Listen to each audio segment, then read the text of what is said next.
Hi everyone, it's Agnieszka from 5 Minute Language. Welcome to my channel. Make sure you subscribe if you haven't already and give this video a thumbs up. I really appreciate it. So today's video is all about my language learning routine, and I'm going to talk to you about what I normally do to learn languages every day, or most days. I was actually going to make this video at the start of this year, but then I went away. I went traveling in Spain. I went to Andalusia, and it was probably one of the best trips I've ever done. I just loved everything about it. I visited Seville and Cadiz, and I absolutely loved the culture, the lifestyle that people lead there, the cafes and restaurants and everything else, and the seafront obviously in Cadiz. It was beautiful. I definitely recommend it. So when I got back from Spain, pretty much soon after that lockdown happened, and it was too late to make a video about my language learning routine, because before lockdown it actually involved leaving the house a lot. I was doing a lot of things on my way to work and in sort of other situations. So I'm probably going to remake this video when things have calmed down a bit, but at the moment I'm going to share with you some of the things I do from home to learn a language, and I'm sure that these things will be applicable even when things have returned to normal, because obviously you can learn a language from home. So for me personally, I have work and childcare, so I need to plan my language learning around those two things.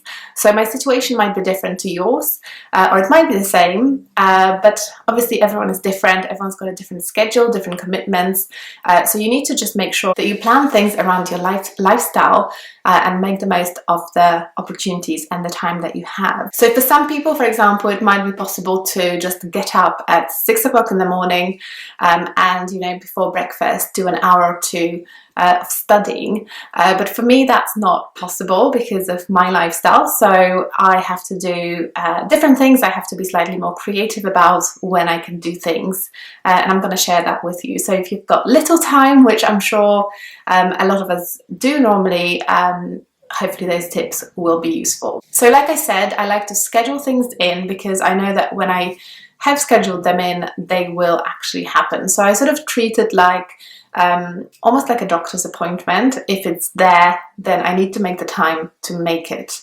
But apart from scheduling, I also use goals, and I use a tool called Productivity Planner. You may have heard about it. It's basically kind of like a journal where you write down your goals for the week and for the day, and you prioritize them in a way that you need to start with the first one before you move on to the next one. So I think often what keeps us from being productive is doing lots of the kind of little easy tasks and skipping the big ones that have a real impact. So the Productivity Planner encourages you to concentrate on the most important thing, the most valuable thing first before you move on to the less valuable things.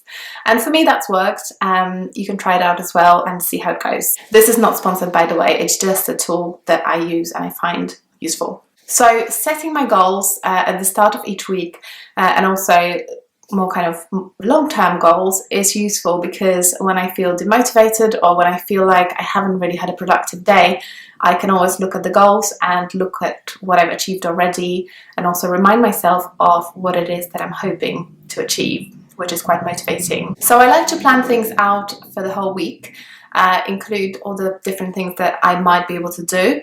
Obviously I don't study languages every single day because that would be completely unachievable in my situation. So I'm just going to describe to you an average day, which is just an example of a day that I would normally do if I am studying languages on that day, if you know what I mean. So obviously I will be doing various things on different days, but this is something that I do most of the time. A daily article is something that I basically base my routine on. I select an article. You can do that the day before, or you can do it on a Sunday night. You can select a couple of different articles for the week. And basically that article that I've chosen will be the basis of everything that I'm doing. So the reason that I base everything on an article is because for me, reading is something that works really well for me. And I think most of the language practice that I have done with all the languages I've learned has been based around reading, because that's how you can see vocabulary in context. You can enrich your vocabulary that way. You can see how language is structured in a natural way, and you can really develop some more complex vocabulary as well.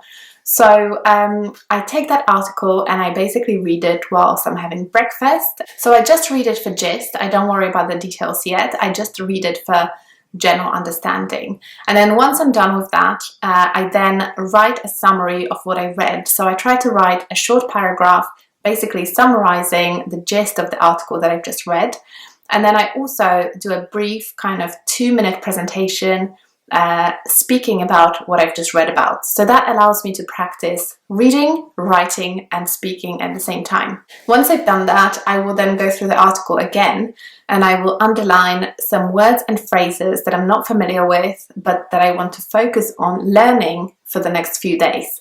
So obviously that won't be every single word, but I try to focus on approximately 10 new words and phrases. So I just go through the article and underline them. And I also identify one grammar point that I'm not familiar with that I want to explore a little bit further. So later that day, when I've got a bit more time, usually in the evening, I will focus on the vocabulary aspect of the daily routine. So I will take the 10 different words and phrases that I identified in my article in the morning and I will learn them. And what I mean by learning them is I will basically go into a monolingual dictionary first to see the definitions of those words and phrases.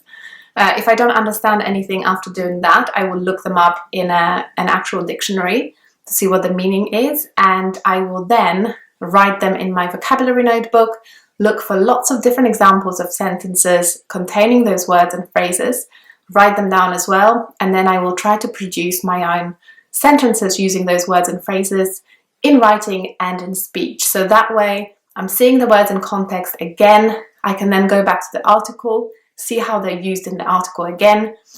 I will be writing things down to memorize them and then producing my own language to make sure that I know how to use it in practice. I will also look up the grammar structure that I underlined before and explore it in a little bit more detail. I will look at when it's used and look at some examples and try to produce my own language as well. So that's probably all I will have time for in an average day. So in the morning and in the evening, like I said, I focus on reading, vocabulary acquisition, writing and speaking. So lots of different things in one day. But for the next few days, when I've got time, when I've got my learning scheduled in, I will probably just focus on consolidating the knowledge of the vocabulary and the grammar that I learned today.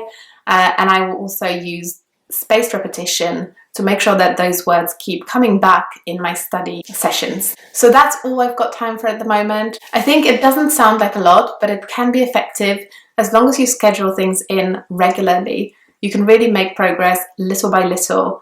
And obviously, depending on your situation, you might be able to do a lot more than me. You might be able to do less than me, but that's still okay. As long as you're making progress and you're really, scheduling, committing time to language learning, you'll be fine. So some days I don't focus on reading and vocabulary. I focus on listening and speaking.